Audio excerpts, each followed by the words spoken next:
Okay, here we go. We're gonna start to attach our pinch pots together to create our form for our animal's body or head or whatever it is that you're gonna need. So back to my real quick little drawing of exactly what I was gonna need. And now I have these two pinch pots here that when I put them together, they're gonna kind of create that form. All right, so I have one pinch pot that's a little bit narrower, one pinch pot that's a little bit wider. This is the front of the body, this is the back of the body, and we are now gonna put them together. So here's how you do that. You score and slip one side, and then you score the other side. Here's how you do it, nice and scored. Because this seam is gonna be the part that's most vulnerable to cracking. So the better you score and slip it, the hopefully less likely of a chance you have that this cracks on the seam. Okay, so we're gonna put our scored part. Of course, we're gonna get our slip now. Be super generous with that slip.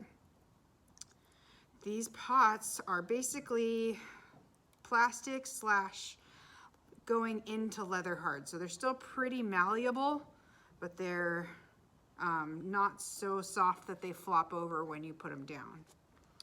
Okay, so we have plenty of slip on the outside. Now we have our other piece, and we're gonna try to match them up as closely as possible. And where they don't match up, that's where you're gonna push them together. All right, so this big seam, we don't really wanna keep seeing that. So what we do is we put this to the side for a second, and we make a big coil. Now notice I already, scored and slipped the coil. Doesn't matter if it's a perfect coil or not, because what this is gonna do is it's gonna act like a Band-Aid and go around the entire seam. So on here, we're gonna score right here as well. So score that and kind of keep turning it around. Basically, it's gonna look like probably some kind of giant dinosaur egg. Probably not the exact shape that you're gonna end up wanting, but it's gonna be kind of in the realm of the shape that you're gonna want. So later, we'll work the clay and we'll work the form more with a paddle in order to create the shape that we're actually needing for our animal. All right, so we're gonna just trust that there was enough slip on there that we don't need to add more, or just to be safe, you can add more. So never hurt to add more slip. Let's just do it anyways. All right, we got slip all over the place. Okay, good. Not the cleanest thing, but it doesn't really matter. So now we're gonna take this and we're gonna wrap it around the entire seam. And it doesn't need to be this big of a coil. I just happen to have made that big of a coil. It can be much smaller if you wanted it to be. But now I'm gonna take this and I'm gonna blend the two pieces together. Okay, so I'm gonna take my fingers and like this, kind of holding it together and blending.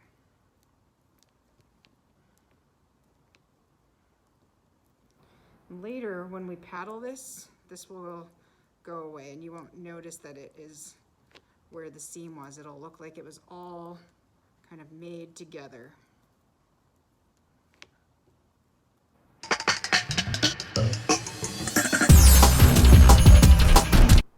Okay, so now it's roughly connected. Now, of course, roughly connected isn't as good as well connected, so let's get it well connected.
Okay, so now we have a paddle, and the paddle is kind of nice because egg shape is kind of lumpy.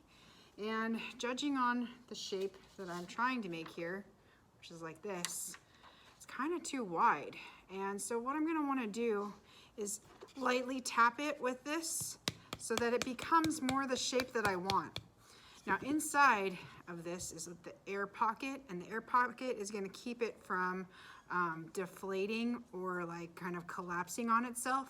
So if you hit it too hard, you're gonna pop your like clay bubble. And that's why you just have to kind of give it little taps. And as you're tapping it, not only are you making it to become the form you want, but you're also kind of smoothing out any areas that are not as like smooth as you would want them to be, not as refined. So little taps, and all the while you're tapping, you're thinking, what is my end goal? What does my shape need to be? So I'm thinking of the giraffe, I'm thinking of the pictures that I looked at, and I'm thinking, what shape does this body need to take? So it's not just purely an egg shape for a giraffe, although it would be okay if you're gonna abstract your animal and you wanted it to be more of an egg shape. But for mine, I'm kind of going for a little bit more of a shape based in realism, and then more going on with the like carved in designs for the abstraction. Okay, so now it's gotten a bit longer, and that's good, but I think I could even get it more, so I'm just gonna keep tapping it. Now some people won't need to tap theirs at all because it'll be the exact shape that they're gonna want. Some people are gonna need to tap it quite a bit. Tapping can only do so much though, so you kind of want to try to build it in the shape you want and then just use the tapping to refine the shape a little bit more. We're gonna let this get leather hard now.